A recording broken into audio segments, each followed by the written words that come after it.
మనిషి ఆలోచన ఎలా ఉంటుందంటే ఆ బుద్ధి పుట్టుకతోనే వచ్చింది. నీ ఆలోచన ఎప్పుడు ప్రజలకు మేలు చేయాలని కానీ ప్రజల్ని మభ్యపెట్టి మోసం చేయటం తప్పితే ప్రజలకు చేసింది ఏమీ లేదు. 2019 నుంచి 24 వరకు నీ పరిపాలన ఎంత నీచాతి నీచంగా పరిపాలించావంటే సొంత చిన్నాన్నని మర్డర్ చేయించావు, అమ్మని పంపేశావు, చెల్లిని పంపేశావు. ఇంకా ఎవరితో నీవు సఖ్యత ఉంటుంది? నువ్వు ఎవరికి నువ్వు సొంత తోబుట్టుకే ఒక ఎకరం రాయలేనోడు దేశానికి సేవ చేస్తాడా? అసలు మనం ఎలా నమ్మాలి? పైగంట ఇంక 2 సంవత్సరాలు అయిపోయింది, 3 సంవత్సరాలు పాదయాత్ర చేస్తాంట. గతంలో చేసావు, పాదయాత్ర చేసి ప్రజల సమస్యలు అర్థాలు చేసుకున్నావు, అన్నీ చేసావు. అప్పుడు ఏమి చేసావు? అర్థం చేసుకుని చేసింది ఏంటి నువ్వు? మద్యం మాఫియా. అది ఎంత విచిత్రమైందంటే ఈరోజు టెక్నాలజీ పెరిగి ఫోన్పే చేస్తున్నాం. మనం కాయగూరలు కొన్నా కూడా ఫోన్పే చేస్తున్నాం. ₹1 ఎవరికైనా ఇస్తే ఫోన్పే చేస్తున్నాం. సారా తాగటానికి మాత్రం ఫోన్పే కూడా కుదరదు, అంత క్యాష్ ఇవ్వాలి. ఆ క్యాష్ నెంబర్ 2 కింద ఆయన అకౌంట్కి వెళ్ళిపోవాలి. బేవాళ్ళు ఈరోజు ₹4,00,000 మందు అమ్మిందంటే దాంట్లో ₹1,00,000 మందు కన్నా 3 లక్షలు నీ దొంగసారా. కోట్లాది రూపాయలు దోసావు. ఇసుక మాఫియా ఎంత దారుణం చేసావంటే మనందరికీ తెలుసు. ఇసుక mafia, liquor mafia, real estate mafia. తన ప్రభుత్వం అధికారంలోకి వచ్చిన తర్వాత పేదవారికి ఇల్లు ఇవ్వాలని కొన్ని భూములు సేకరించారు. ఉదాహరణకి మన బీహార్లో సేకరించారు లాకుల దగ్గర 70 ఎకరాలు. దాంట్లోకి కనీసం మనిషి నడిచి వెళ్ళలేని స్థితిలోని పొలాన్ని సేకరించారు. ₹1,07,00,000 చేసి. అక్కడ మార్కెట్ 60 లక్షలు జరుగుతుంటే ₹1,07,00,000 చేసి కొన్నారు. దాంట్లో మాఫియా. ప్రతిదీ మాఫియా. చంద్రబాబుని జైల్లో పెట్టాలని దురాలోచన రావటం అతని పతనానికి నాంది అయ్యింది. ఈ దేశం కోసం ఎన్నో కష్టాలు పడి 40 సంవత్సరాల సుదీర్ఘ రాజకీయ చరిత్ర ఉండి సంబంధం లేకుండా, ఏ దాంట్లోనూ సంబంధం లేకుండా నువ్వు తీసుకెళ్లి జైల్లో వేసావు. దాని ప్రతిఫలం నీకు ఏంటంటే 11 సీట్లు. అన్నిటి కంటే ముఖ్యమైనది ఏంటంటే మన కలియుగ దైవం. మీ అందరికీ నేను ఒకటే చెప్తున్నా, మనస్ఫూర్తిగా వెంకటేశ్వర స్వామికి దండం పెట్టుకుంటే ఆయన తప్పకుండా మన కోరిన కోరికలు తీర్చే గొప్ప స్వామి వెంకటేశ్వర స్వామి, కలియుగ దైవం. మన దేశంలోనే కాక ఇతర దేశాల్లో కూడా స్వామిని పూజిస్తారు. అంత పవిత్రమైన దేవాలయాన్ని అపవిత్రం చేసిన నీచాతి నీచుడు జగన్మోహన్ రెడ్డి. దేవుడికి ప్రసాదం కల్తీ అనేది చరిత్రలలో ఇంతవరకు భారతదేశం పుట్టిన తర్వాత ఏ ఒక్కడూ కూడా కల్తీ అనేది ఎరగరు. దేవుడి ప్రసాదంలో ఇంట్లో వండుకున్న ప్రసాదం కూడా పవిత్రంగా దేవుడి దగ్గర పెట్టి దాన్ని కళ్ళకు అద్దుకుని భుజింతాం.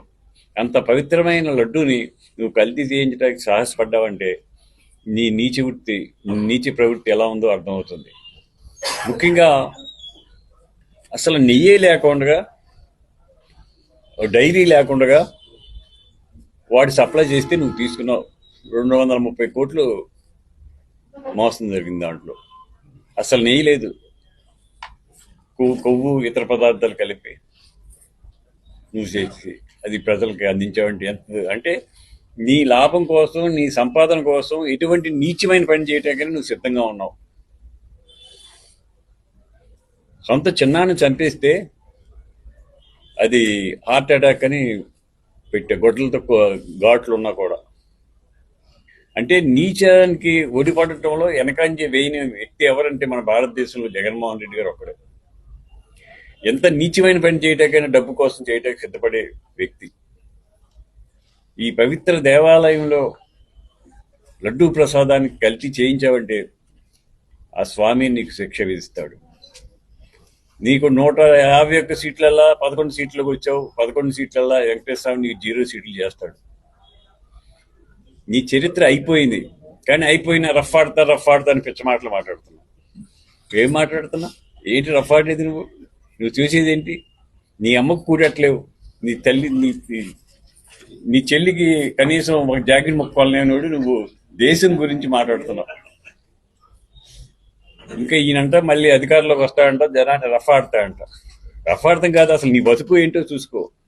నీ బతుకు ఏ పరిస్థితి దిగజారిందో చూసుకో. ప్రజలందరూ నమ్మి, నీ పాదయాత్ర నమ్మి 151 సీట్లు ఇస్తే ప్రజలను మోసం చేసిన వ్యక్తి నువ్వు. అటువంటి జగన్మోహన్ రెడ్డి ఈ పవిత్ర దేవాలయాన్ని అపవిత్రత చేసిన ఘనత భారతదేశ చరిత్రలో ఎక్కడా ఉండదు. ఒక్క జగన్మోహన్ రెడ్డి గారి హిస్టరీలోనే ఇది జరిగింది. ఇకపోతే ఆయనకున్న అనుచరులు జోగి రమేష్ గారు, అంబటి రాంబాబు గారు, వారు ఎలా మాట్లాడుతున్నారంటే మనకు చెప్పలేని పదజాలంతో బూతులు మాట్లాడుతున్నారు. అసలు రాజకీయ నాయకుడు మాట్లాడవలసిన విధానం అదేనా? మన శత్రువుని కూడా మిత్రుడిని కూడా గౌరవిస్తాం, గౌరవంగా మాట్లాడతాం. అగౌరవం అనేది జనసేన పార్టీలో కానీ ఎన్డీఏ కూటమిలో కానీ లేదు. పవన్ కళ్యాణ్ గారు ఆశయం ఒకటే, ఈ రాష్ట్రం బాగుండాలి, ఈ రాష్ట్రంలో యువతకు ఉద్యోగాలు రావాలి, అందరూ బాగుండాలని తపన తప్పితే కులం కానీ మతం కానీ భేదం లేని మనిషి పవన్ కళ్యాణ్ గారు. చంద్రబాబు నాయుడు గారు అధికారంలోకి వచ్చిన తర్వాత ఈ రోజు వరకు ఒక్క నిమిషం కూడా కూర్చోకుండా ఇతర దేశాలు వెళ్ళి పెట్టుబడులు తీసుకొచ్చి ఆంధ్ర రాష్ట్రాన్ని అభివృద్ధి చేయాలని చెప్పి ఆలోచన చేస్తున్నారు. అప్పుడే కొన్ని వేల కోట్లు పెట్టుబడులు తీసుకొచ్చారు. అమరావతి రాజధాని కోసం కేంద్రం నుంచి సహాయం తీసుకుని వేలాది కోట్లు తీసుకొచ్చి అమరావతి రాజధాని వేగవంతం చేశారు. ఆగిపోయిన పోలవరాన్ని మళ్ళీ తీసుకువచ్చి సంవత్సర కాలంలో పూర్తి చేయడానికి ఆలోచన చేస్తున్నారు. అభివృద్ధి అంటే అది. నువ్వు చేసే అభివృద్ధి ఏంటయ్యా అంటే రఫ్ ఆడతా అంటాడు. అది అభివృద్ధి. ఎక్కడైనా దేవతా గుడి దగ్గర కూడా దేవత ఎదురుండా ఏటనేరు, పక్కకు తీసుకెళ్లి ఏటేస్తారు. ఒక గొరిపోతి నరికి ఆ రక్తంతో రఫ్ ఆడతా అనే జనం నీకు కూడా ఉన్నారంటే నీ బతుకు ఎంత నీచమైన బతుకో ఒక్కసారి ఆలోచన చేసుకో. నీతిగా, నిజాయితీగా, న్యాయంగా ఎన్డీఏ కూటమి పరిపాలిస్తుంది. ఏ ఒక్కరికి ఇబ్బంది లేదు. పవన్ కళ్యాణ్ గారు, చంద్రబాబు నాయుడు గారు, లోకేష్ గారు, నరేంద్ర మోడీ గారి సహకారంతో బ్రహ్మాండంగా అభివృద్ధిలో తీసుకురావడానికి ఆలోచన చేస్తాం. ఈ 45 సంవత్సరాల అనుభవంలో చంద్రబాబు ఎప్పుడైనా ఎవరినైనా ఏరా అనే మాట కూడా అనలేదు. ఆయన ఏవండి ఎవరితో మాట్లాడినా.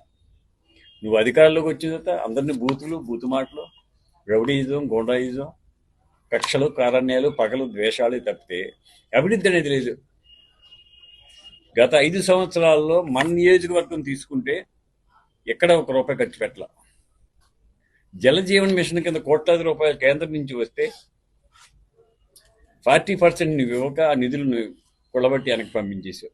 కోట్లాది రూపాయలు కేంద్ర ప్రభుత్వం జలజీవన్ మిషన్కి ఇస్తే మన స్టేట్ షేరు ఇవ్వలేక అట్లా వెనక్కి పంపించేసావు. ఎన్ఆర్జీఎస్లో కొన్ని వర్క్లు జరిగితే దాంట్లో కూడా మోసం. ఎక్కడ ఈ ఒక్క విషయంలో పర్ఫెక్ట్గా పనిచేసాడు జగన్మోహన్ రెడ్డి గారిని చెప్పమనండి. ఒక్క విషయంలో నేను పర్ఫెక్ట్గా పనిచేశాను 5 సంవత్సరాలు, ఒక్క మాట, ఒక్క దాంట్లో మీరు తిరిగేసుకోండి, చరిత్ర తిరిగేసుకోండి. ఏదైనా ఒక్క జాతికి నిలబడి ఈ రాష్ట్రానికి ప్రయోజనం చేకూరి మంచి పని చేసింది ఒక్క దాఖలాలు లేవు. అటువంటి నాయకుడు నువ్వు కల్తీ నెయ్యి చేసి లడ్డూలు అమ్మించి మా మీద దాడి చేస్తున్నావేంటి అంటే దొంగ అనే విధంగా నీ దొంగరకం, నీ మోసం, నీ దగ ప్రజలకు తెలుసు. నీ పార్టీలోని విజయసాయిరెడ్డి అంటే వాళ్ళు నీ చరిత్ర చెబుతున్నారు. ఇప్పటికైనా మానుకుని ఉంటే కనీసం మళ్ళీ ఈసారి పోటీ చేసే అవకాశం ఉంటుంది, లేకపోతే పోటీ చేసే అవకాశం కూడా నీకు ఉండదు. దయచేసి ఎన్డీఏ కూటమి జోలికి వచ్చావంటే నీవు రఫ్ ఆడటం కాదు, మేము కూడా అంతకన్నా ఎక్కువ రఫ్ ఆడగలదు. కానీ మా నైజం అది కాదు. న్యాయం, ధర్మంతో పరిపాలించాలనే మనస్తత్వంతో పరిపాలన చేస్తున్నాం. మేము కానీ మా నాయకుడు కానీ, మాకు 21 మంది శాసనసభ్యులు మా నాయకుడు ఇచ్చాడు, 21 గెలిచాం. ఏ ఒక్క శాసనసభ్యుడైనా 21 మందిలో తప్పు మాట్లాడటం కానీ, ప్రతిపక్షాలను తప్పుగా మాట్లాడటం కానీ, తప్పు మాట మాట్లాడటం కానీ మీరు ఎక్కడైనా విన్నారా? అది మా నైజం కాదు. నీతిగా, నిజాయితీగా, న్యాయంగా పరిపాలన చేయాలనే ఆలోచనతో మేము ఉన్నాం. నువ్వు మోసం చేసి ప్రజల్ని పరిపాలించనే పాలనలో నువ్వు నడుస్తున్నావు. ఇటువంటి పాలన చేసే వాళ్ళని ప్రజలు ఒప్పుకోరు. అన్నిటికంటే ముఖ్యమైనది ఏంటంటే నీకు ఆ ఏడుకొండల స్వామి శిక్ష ఖచ్చితంగా విధిస్తాడు. స్వామిని మోసం చేసిన వాడు ఈ భారతదేశంలో ఎవడో బతికి బట్టకట్టలేదు. అటువంటి స్వామికి నువ్వు అన్యాయం చేసావు. ఇటువంటి నీచ ప్రవృత్తి ఉన్న నాయకులను దూరంగా పెట్టాలి. ప్రజలు నమ్మటానికి వీల్లేదు వీళ్ళని. మా ఆలోచన ఒకటే, ఆంధ్ర రాష్ట్రం అన్ని రంగాల్లో ముందుకు వెళ్ళాలని, ఆ రంగాలకి తగిన మూలధనాలు తీసుకురావడానికి ఇతర రాష్ట్రాలు ఇతర దేశాలు వెళ్ళి కూడా చంద్రబాబు గారు, లోకేష్ గారు, పవన్ కళ్యాణ్ గారు కోట్లాది రూపాయలు తీసుకొచ్చి రాష్ట్రాన్ని పూర్వ వైభవం తీసుకురావాలని చెప్పి ఆలోచన చేస్తున్నాం. మా ఆలోచనకి ప్రజలందరూ కూడా సహకరించండి. ప్రజల సహకారంతో 2029 వచ్చేసరికి ఎన్డీఏ కూటమి 175 సీట్లు తెచ్చుకునే స్థితికి వస్తుందని చెప్పి తెలియజేస్తున్నాం.